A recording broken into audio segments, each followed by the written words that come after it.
doing here? By yourself, since you have the camera. I can go because I'm already kind of feeling things. Maybe a little one.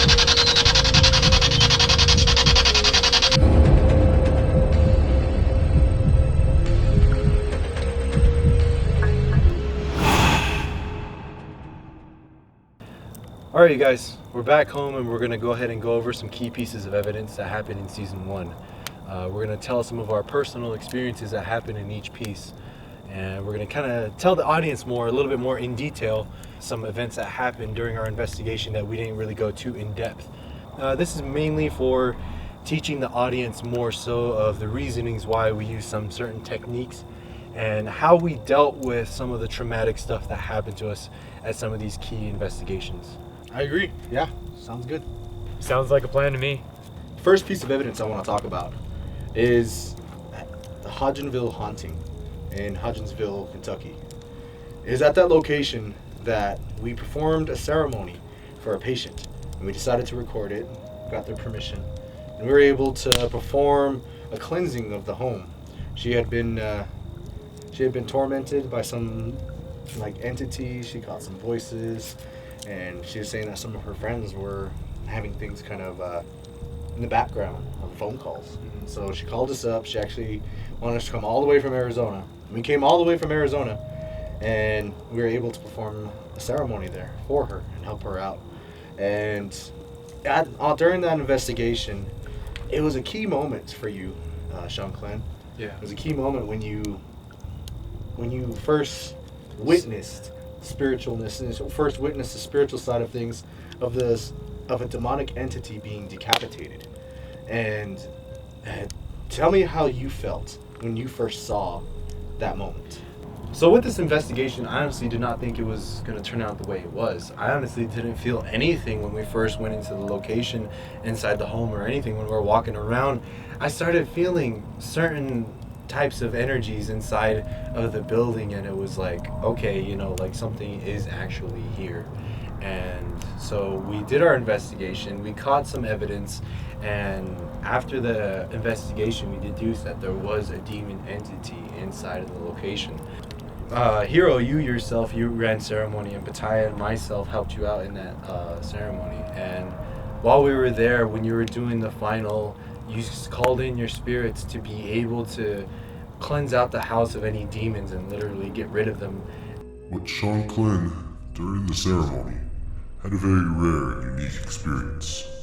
Out of the group, Hero is the only one who has the ability to see spirits in a way that you can see other humans. But Sean Clan, still learning, had a first-hand visual experience that marked a huge stepping stone on his learning path. I remember looking down the hallway into the kitchen. There was a window at the end of the hallway, and at the end of the hallway, it was a full moon that night, so you could see the light protruding into the window. So I saw something peer out of the corner of the kitchen area, and it had an elongated face that had the features of a horse, and on top of its head had 2 horns as well. And I was just like, we are face to face with the demon of this house now. With your ceremony, you called it out, and it wanted to look and see what we were doing, what we were going to do to it. And when you called in your spirits, that's when you really feel the energy inside change and shift. It's just like, okay, we have backup. We have reinforcements coming in to save us, We didn't need saving, but, it's a sense of reassurance when they come in. And I saw the silhouette of the head jerk hardcore. And when it jerked, it was like I saw it jerk, twist, and then it kind of just came out. And out from the shadow too, I saw a silhouette of a warrior in armor, and you can see the metal glisten off the moonlight too. It had like a blue hue inside of it as well.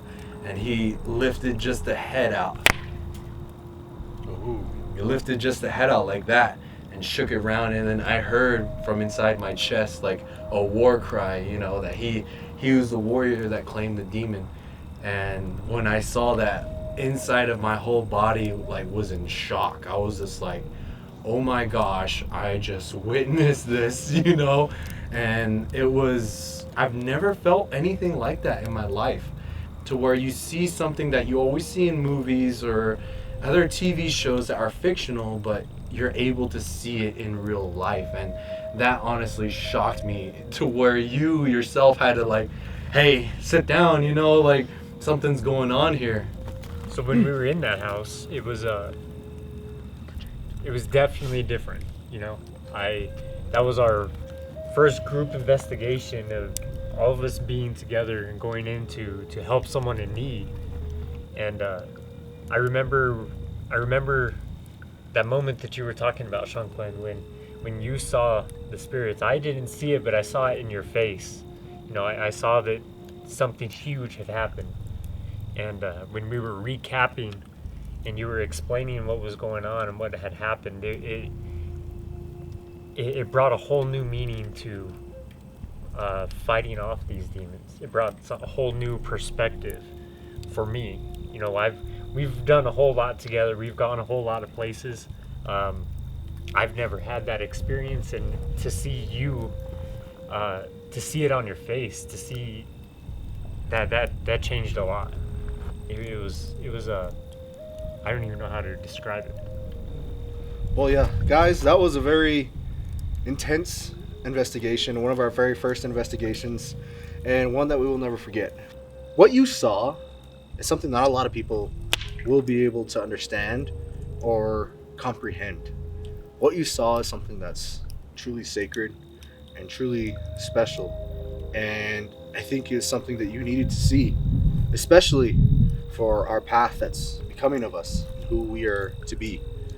And for you to see that, you can kind of see behind the scenes as to what's done when the ceremony's going on, when the cameras aren't rolling, what the spirits do in order to cleanse an area and get rid of evil entities. 7.4.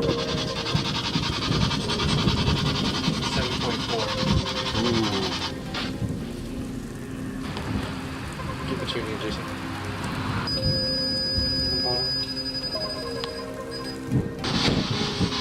What's your name?